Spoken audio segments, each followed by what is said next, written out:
Hey guys, it's John back for another race with Primal-Audi Denver. This time we're at the Louisville Criterium in Louisville, Colorado, just outside of Boulder.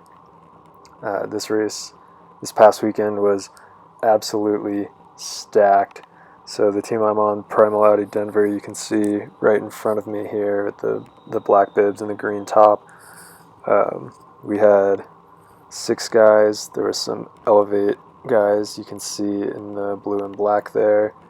And then Cinch cycling on the right side there with the kind of mint green and gray kit was the other big team. They had like 10 guys.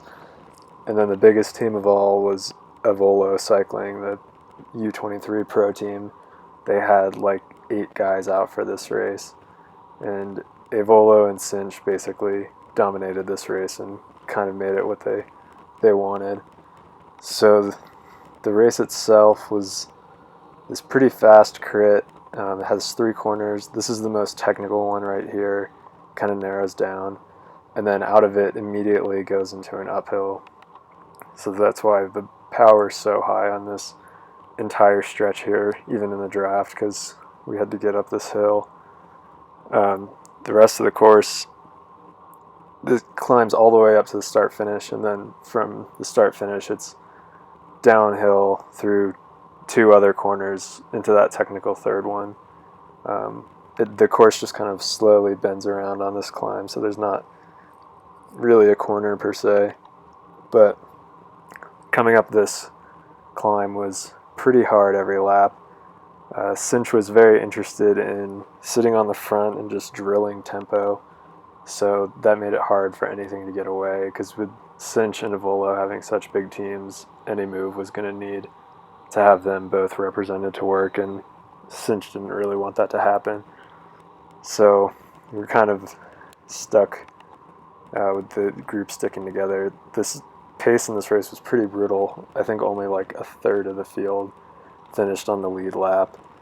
I think that's just what happens when you got so many fast guys coming out.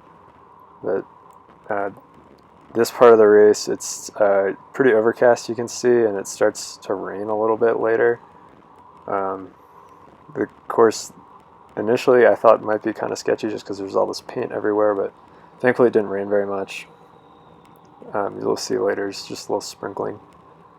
So the course is still pretty fast. So this is still pretty early in the race. And one of the other local teams, Rio, was pretty interested in getting something off the front, but Cinch just kept shutting that down and was just making the pace super hard coming up this climb every time. This lap it bunched up a little bit, you can see. I should have taken advantage of these opportunities to move up more. We'll see later, I kind of got bit sitting too far back in the peloton, but it definitely was not the normal occurrence every lap for it to bunch up like this. So I really should have taken better advantage of those opportunities when they were presented. So now we'll skip ahead to later in the race.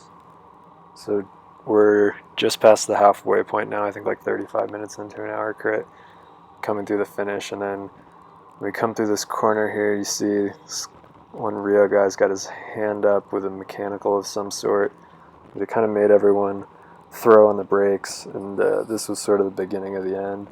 So people had to slow down to like make sure they avoided them. And you can see there's still like gaps between all the riders. So not everyone had closed it up. And at this point, I kind of noticed this and was like, shoot, we need to get on it here.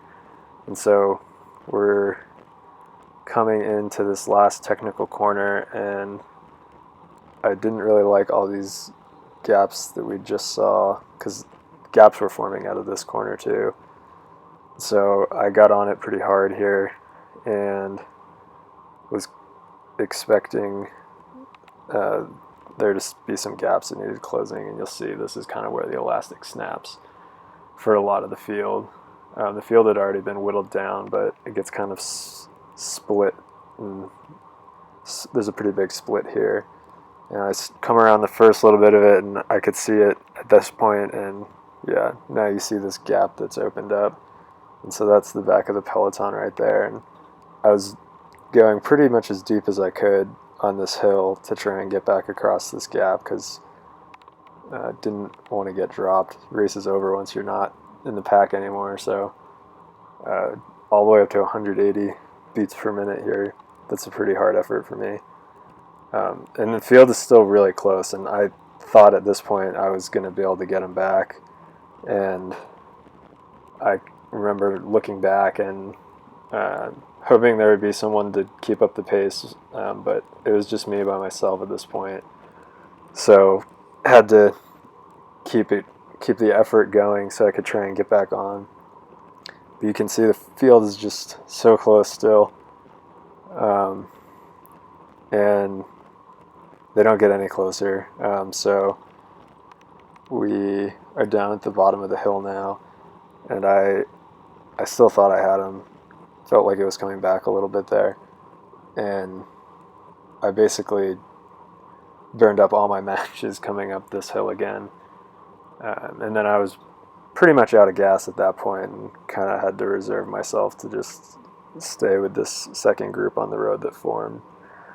And so there's still popping riders out the back, this guy here, but this was like my last ditch effort to get across, which unfortunately didn't quite work out. It's kind of frustrating to see the group go. I felt pretty good prior to this point. It was just sitting too far back in the field, and that elastic snapped, and I was on the wrong side of it. So at this point, we're pretty much just left to chase with a group of like 10 of us. And we got to ride around the course for, I don't know, maybe 5 to 10 more minutes before the field was coming up on us and they pulled us. So I've just sped that up here. There's some pretty talented riders in this group that got dropped. Eric Young, former crit national champion, was in here, so I didn't feel too bad about being in this group. Definitely would have been more worthwhile to spend some extra energy to stay near the front and not have to deal with this yo-yo effect. But lessons learned for future races. So we've got another one coming up this week in Colorado at the Morgul Bismarck race. And then I don't think there's anything until Tulsa Tough. But once Tulsa comes around, should have a lot more races that were going on every week. So should have more videos to show you. Thanks, guys.